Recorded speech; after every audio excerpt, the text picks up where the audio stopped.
Atmoda goote miti kanni gakee jocholtaam yaabde fannoo. Atmoda goote miti kan barroo kee mizmaara maraananoo. Wayyoo ya guyyaa sanaa yaa waltajjii sobaa hundeeffame. Yesuus ilma Waaqayyootu hattoota lama gidduutti fannifame. Barri sun ulfaataadhaame baara uumamnumaadhaaf boolla qotu. Yaadannoo kan naa ta'e karaa namoota naachaaf garaa kootu hin dagatu. Yaadannoo kan naa ta'e karaa namoota naachaaf garaa kootu hin dagatu. Yaadannoo kan naa ta'e karaa namoota naachaaf garaa kootu hin dagatu. Yaadannoo kan naa ta'e karaa namoota naachaaf garaa kootu hin dagatu.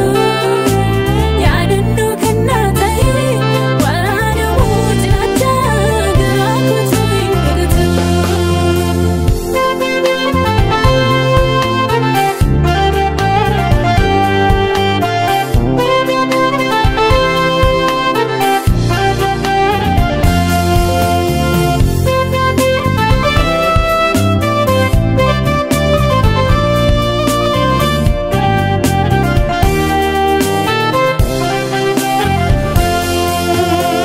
Oda kabajamuu kee dhaloonnoo si salphisee tobaasa kafaana sitti. Gajjattee gugguuftee indallaalfaataa baataa amma lubbuun baatutti.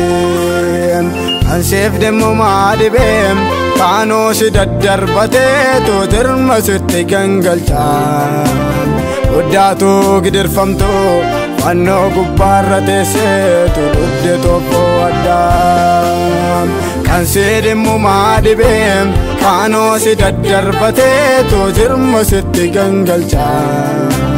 Guddaatu gidirfamtu fannoo gubbaarra teessee tuludde tokko addaa.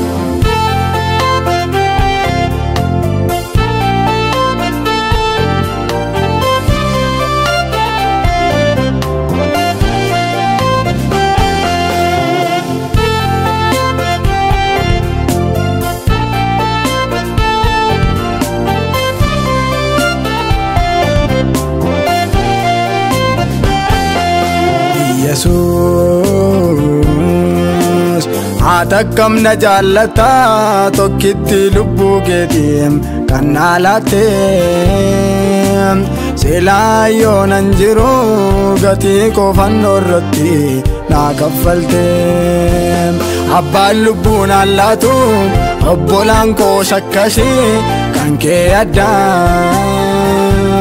Oftee namaa na gootee cobboo koo narraa kaaftee tu warra naa kenniteetta iddoo guddaa.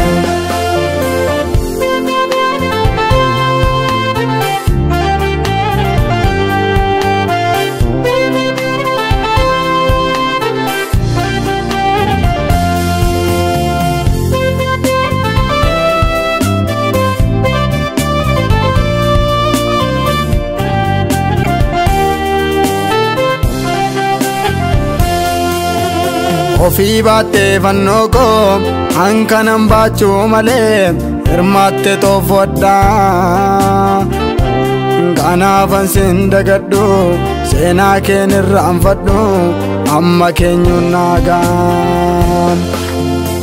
Anoo si qofaan argee jaalallee na jaallatee lubbuu kan namaaf laatu. Iddootti naaf dhaabbattee taa'ee yeroo yaadadhu naraafamaan garaatu.